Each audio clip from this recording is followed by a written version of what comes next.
میں وہاں گیا تو وہاں پر بڑی باطنی طور پر میں نے دیکھا ہلچل ہے، شیطانی مخلوق جنات ادھر ادھر گھوم رہے پھر رہے ہیں، تو وہاں سکون نہیں تھا۔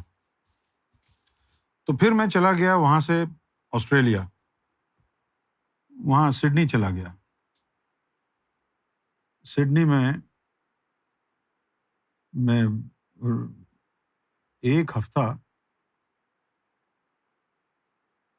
لیپ ٹاپ لے کے، تمہیں یقین تو نہیں آئے گا، ایک ہفتہ مستقل لیپ ٹاپ پر بیٹھا رہا، اٹھا نہیں۔ یہ نہیں کہ میں سونے کے لیے رات کو سو گیا، میں پیشاب کرنے کے لیے بھی نہیں اٹھا ایک ہفتے تک، ایک ہفتہ۔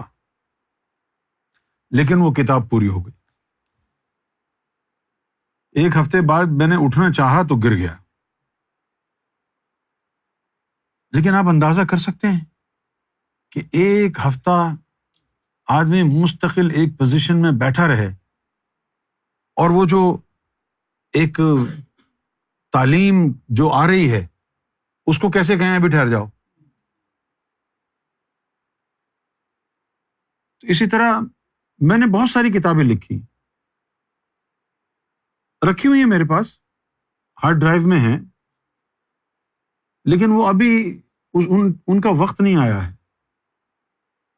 اسی طرح میں نے ایک کتاب لکھی مسٹیریس ہورائزن،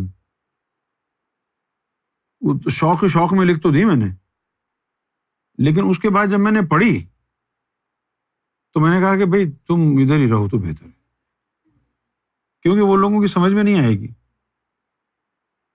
کیونکہ اس میں نے عالم غیب کی ڈیٹیلز بتائیں۔ میں نے اس میں یہ بتایا کہ آدم کو کیوں بھیجا اللہ نے، وجہ کیا تھی، ابراہیم کو کیوں بھیجا، وجہ کیا تھی۔ اس میں نے یہ بتایا کہ اللہ کا ارادہ نہیں تھا آدم کے بعد کسی اور نبی کو بھیجنے کا، پھر جب آدم کو بھیجنے کے بعد اللہ کو اندازہ ہوا کہ یار یہ چیز رہ گئی، اس کے لیے ایک نیا پروفٹ بھیجو، پھر وہ دوسرا مرسل اس لیے بھیجا گیا، پھر اس کے بعد پھر اس کو خیال آیا کہ اس میں بھی یہ کمی رہ گئی۔ صحیح ہے؟ اچھا، تو اہم ترین جو مرسلین ہوئے ہیں وہ آدم صفی اللہ، اور اس کے بعد محمد رسول اللہ باقی خانہ پوری تھا۔ صحیح بتا رہا ہوں میں آپ کو، باقی خانہ پوری تھا۔ یعنی ابراہیم خلیل اللہ، روح کی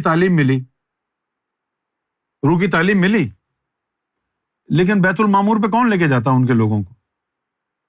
اسی طرح موسیٰ علیہ السلام کے پاس کہاں تھی باطنی تعلیم؟ مرسلین میں نام ہے، تو باقی بیچ میں تو ایسے ہی آ گئے۔ اصل میں جو ہے وہ دین کی ابتدا آدم سے ہوئی اور انتہا محمد رسول اللہ سے ہوئی، آپ خاتم النبیین کہلائے۔ تو کیوں اچھا، پھر جب سب کو بھیج دیا، اب حضور بھی آ گئے، اب وہ جو ازلی مومن ہیں اور گناہ گار ہیں اور مذہب میں نہیں ہیں، اب ان کا کیا ہوگا؟ اس کے لیے پھر امام مہدی کا مرتبہ اللہ تعالیٰ نے سوچا، وہ بھیجا۔ یہ ساری وجوہات اس میں لکھی میں نے۔ جہنم میں جنہوں نے جانا ہے ان کی جسمانی نشانی کیا ہے؟ جسمانی نشانی کیا ہے؟ جنہوں نے جنت الفردوس میں جانا ہے ان کی جسمانی نشانی کیا ہے؟ جن کو اللہ کا دیدار ہو چکا ہے ان کی جسمانی نشانی کیا ہے؟ یہ ساری چیزیں لکھی۔ عالم غیب، اللہ کی کرسی کے پیچھے کیا ہے، وہاں سے کتنا فاصلہ طے کرنے کے بعد وہ بارڈر ختم ہوتا ہے، عالم غیب کیا ہے، ریاض الجنہ کیا ہے، سرکار کہاں رہتے ہیں، عالم غیب کے اندر 2 فرقے ہیں، ایک ادھر ہے ایک ادھر ہے، یہ ساری تفصیلات اس میں لکھ دی۔ اور پھر اس کے پڑھنے کے بعد کہا کہ یار یہ اگر میں نے لوگوں کو دے دی تو یا تو اپنے آپ کو مار لیں گے یا مجھے مار دیں گے۔ اس لیے وہ کتاب جو ہے میں نے بس بھول گیا اس کو چھپا کے۔ چلو فاطمہ اسٹارٹ نا۔ یہ کون ہے؟